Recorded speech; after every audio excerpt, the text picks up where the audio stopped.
नमस्कार भक्तों।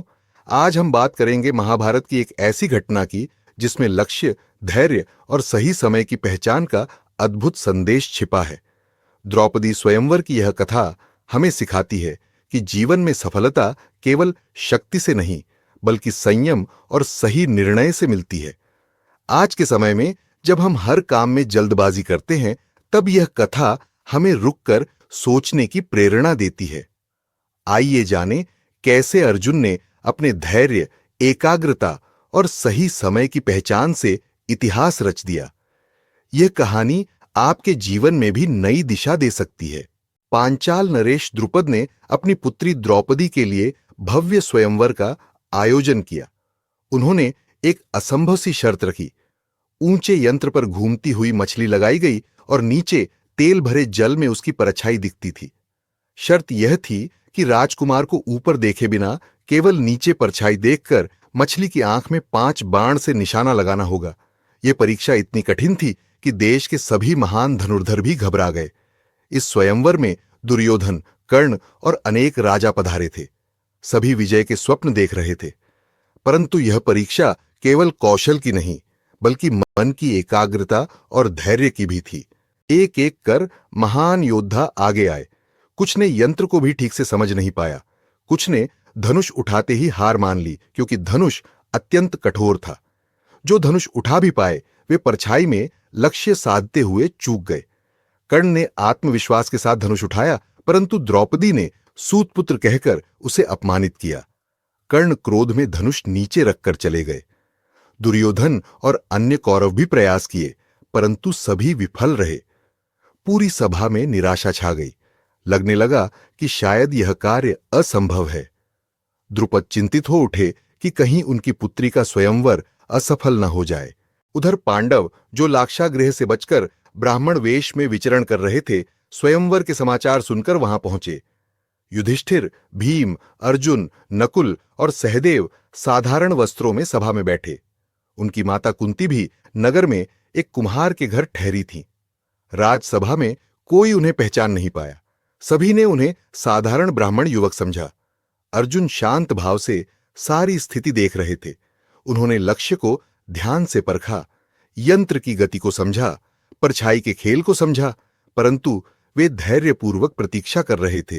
वे जानते थे कि सही समय आने पर ही कदम उठाना चाहिए। जल्दबाजी में कदम उठाना मूर्खता है। धैर्य ही सच्ची शक्ति है।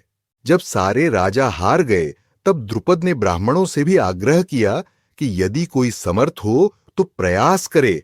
तब अर्जुन ने अपने भाइयों से अनुमति ली और आगे बढ़े। सभा में हलचल मच गई। कुछ राजाओं ने कहा कि एक ब्राह्मण इस कार्य को कैसे कर सकता है, परंतु अर्जुन निर्भीक थे। उन्होंने पहले धनुष को प्रणाम किया, फिर शांत मन से धनुष उठाया। वह कठोर धनुष, जिसे अनेक योद्धा नहीं चढ़ा पाए, अर्जुन ने सहजता से चढ़ा लिया। सभा स्तब्ध रह गई। अर्जुन का आत्मविश्वास और शांत भाव देखकर सबको आश्चर्य हुआ। उन्होंने अपनी आंखें बंद कीं, गहरी सांस ली और अपने मन को पूर्णतः शांत किया। वे जानते थे कि लक्ष्य बाहर नहीं, भीतर की एकाग्रता में है। अर्जुन ने अपनी दृष्टि नीचे तेल के पानी में स्थित परछाई पर केंद्रित की। उन्होंने ऊपर घूमती मछली को नहीं देखा। उनका पूरा ध्यान केवल परछाई पर था। यह वही एकाग्रता थी जो द्रोणाचार्य ने उन्हें सिखाई थी।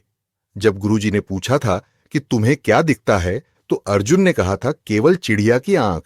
आज वही सिद्धि काम आई। अर्जुन ने बाण संधान किया। समय थम सा गया।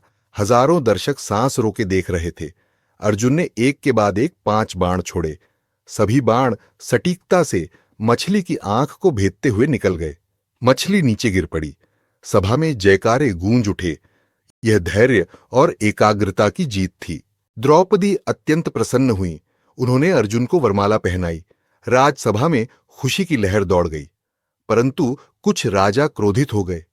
उन्होंने कहा कि एक ब्राह्मण को राजकुमारी कैसे मिल सकती है?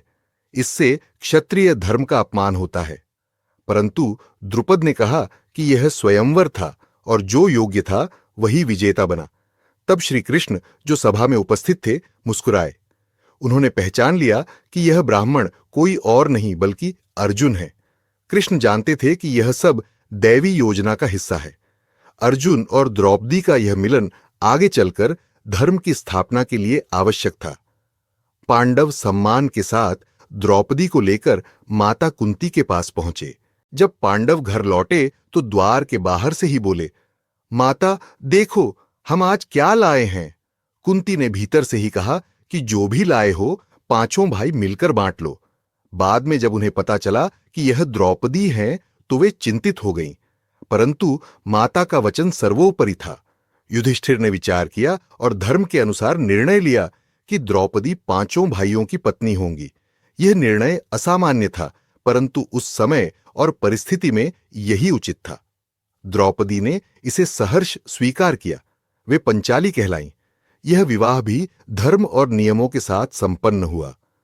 व्यास जी ने इसे उचित बताया। इस प्रकार द्रौपदी पांडवों के जीवन में आईं और उनकी शक्ति बनी।